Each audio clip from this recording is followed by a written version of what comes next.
శాసనసభ్యులు ముఖ్యంగా రైతులతో మా జయపాల్ గారు మా నరేందర్ గారు మీ అందరం కూడా ఇప్పుడే మాట్లాడడం జరిగింది. గత ఎన్నో సంవత్సరాలుగా ఈ రాష్ట్రాన్ని పరిపాలించింది ఉమ్మడి ఆంధ్రప్రదేశ్లో కాంగ్రెస్ పార్టీ. ఇవాళ మేము ఎందుకు మాట్లాడాల్సి వస్తుందంటే వాళ్ళు ఏం చేసేది చెప్పకుండా మేము కాలువలు దొంగంటే వీళ్ళు గతాన్ని దొవ్వుతున్నారు. గతాన్ని దొవ్వుతే ఏమొస్తాయి? పుట్టలకించి పాములు వెళ్ళినట్లు వెళ్తాయి. పాముల పుట్టను దోవినట్లు ఉంటుంది, గతాన్ని దోవినట్లుంటే. మీరు చేయాల్సింది ఏదో ప్రజలకు చెప్పక, మీరు చేసింది ఏందో చెప్పక, సంవత్సరం కాలంలో మీరు చేసిన ఉరగబెట్టింది ఏందో చెప్పకుండా, భవిష్యత్తులో ఏం చేస్తో చెప్పకుండా ఇది టీఆర్ఎస్ పాపం, ఇది టీఆర్ఎస్ పాపం నవ్వుకుంటున్నారు రైతులు. రాష్ట్రం ఏర్పడిన ఒక నెల రోజుల నుంచే అంతర్రాష్ట్ర జల వివాదాల చట్టం 1956 ప్రకారం సెక్షన్ 3 ప్రకారం వాటర్ కేటాయింపు ఉండాలని చెప్పి లెటర్ రాసింది కేసీఆర్ గారు కాదా? దయచేసి ఉత్తమ్ కుమార్ రెడ్డి గారు ఒకసారి ఫైల్ తెప్పించుకొని చూడండి. అంటే మీరు చదువుకున్న వాళ్ళు, చదువుకొని ఒక అధికారి కూడా పనిచేసి వచ్చిన వాళ్ళు, ఉట్టిగా ఏది పడుతుంది మాట్లాడితే కాదు కదా. ఫైల్ తెప్పించుకోండి, కట్టలు ఫైల్ తెప్పించుకొని చూడండి. కనీసం రాష్ట్రం ఏర్పడినప్పటి నుంచి జరిగినటువంటి ఫైళ్ళన్నా చూడండి, ఎన్ని లెటర్ రాసినది. నెల రోజుల రాష్ట్రం ఏర్పడిన నెల రోజుల నుంచే కేసీఆర్ గారు నీళ్ళ వెంబడి పడ్డాడు సెక్షన్ 3 ప్రకారం కేటాయించాలని చెప్పి. మరి మీరు ఏదైతే సెక్షన్ 89 ప్రకారము మేము కొట్లాడమంటున్నారు. అసలు సెక్షన్ 89 ఎట్లొచ్చింది? మీ వల్లనే వచ్చింది. రాష్ట్ర పునర్విభజన చట్టంలో ఉన్నటువంటి సెక్షన్ 89 ప్రకారము కేటాయింపులు అనేది మీ వల్లనే అది వచ్చింది. అది కాదు, రాష్ట్రాల వారిగా విభజించాలని నీళ్ళని కొట్లాడింది కేసీఆర్ ప్రభుత్వం, కోట్లకెళ్ళింది కేసీఆర్ గారి ప్రభుత్వం, మా ప్రభుత్వమే. మేము పరిష్కరిస్తాం, కోట్ల కేసు ఉంటే పరిష్కరించలేమని చెప్తే దాన్ని విత్డ్రా చేసి మళ్ళీ పట్టుబట్టింది ప్రభుత్వమే. స్వయంగా కేసీఆర్ గారే అక్కడ ట్రిబ్యునల్ ముందుకు హాజరైనటువంటి విషయం కూడా ప్రజలు మర్చిపోతారా? చెప్పండి. అసలు మీరు చేసింది ఏంది? రెడీగా ఉంది, రెడీగా మేము పెట్టిన మోటార్లు ఉన్నాయి, మేము కట్టిన రిజర్వాయర్లు ఉన్నాయి, మేము తోయిన కాలువలు ఉన్నాయి. ఆన్ చేసి నీళ్ళు దుంకిపించినాం. కనీసం నీళ్లు దుంకిపించి మేము ఆన్ చేసిన నీళ్లు ఎలక్షన్ తర్వాత మీరు ఆన్ చేసి ఈ 4-5 రిజర్వాయర్లు నింపినా కనీసం కలకల్లాడేది, గ్రౌండ్ వాటర్ పెరిగేది. దానికి ఏం అభ్యంతరం లేదు కదా. సరే, ఇప్పుడు చేర్లపొంటి కాలువలు తోగాలంటే గ్రీన్ ట్రిబ్యునల్ అడ్డం ఉంది, మేము చేయలేము అంటారు అనుకోండి. 90% కంప్లీట్ అయినటువంటి ఈ ప్రాజెక్టులో కనీసం మోటార్లు పెట్టిపోతే ఆన్ చేసుకునేటువంటి పరిస్థితి కూడా మీకు లేదు. దయచేసి వట్టంలో పెట్టిన మోటార్లు మునిగిపోతే మీరు పక్కకెంచబోయినారు, కానీ కనీసం మునిగిపోయిన మోటార్లు ఎందుకు మునిగిపోయినాయి ఆ గ్రామ ప్రజలు హెచ్చరించారు. కాలువ వస్తే, వరదలు వస్తే మునిగిపోతే మీరు కట్టేయండి అని చెప్తే కూడా, ఆ వట్టెం ప్రజలు చెప్తే కూడా మీరు దానికి పట్టించుకోకుండా మునిగిపోయిన మోటార్లను ఎట్లా తీయాలి, అసలు ఏంది అని కూడా చూడకుండా పోయినాం మీరు. ఇవాళ మీరు ప్రాజెక్టు కట్టండి అంటే 10% కంప్లీట్ అయ్యేటువంటి ప్రాజెక్టును కంప్లీట్ చేయండి అంటే మీరు బీఆర్ఎస్ ప్రభుత్వమే, వీళ్ళ పాపమే. సరే, మా పాపం వల్లనే ఇలా మహబూబ్నగర్ జిల్లాలో 10 లక్షల ఎకరాలు పంట పండుతుందా? మీ వల్ల అయితే పండుతుందా? చెప్పండి. నువ్వు కూడా రైతు బిడ్డగా,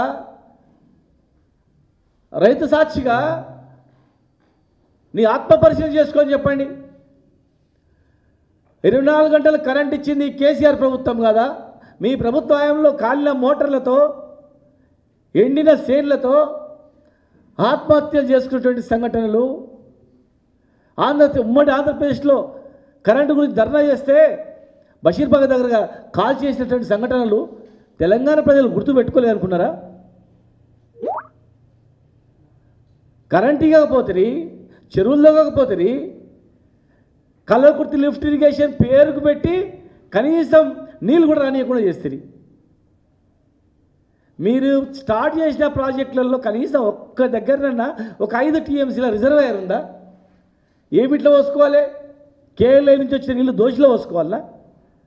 వరద పోయేటప్పుడు నింపుకోవాలి కదా. నల్ల వచ్చేటప్పుడు నింపుకోవడానికి ప్రతి ఇంట్లో 2 హౌజులు ఉంటాయి, 4-5 కడవలు ఉంటాయి, సంపు ఉంటుంది.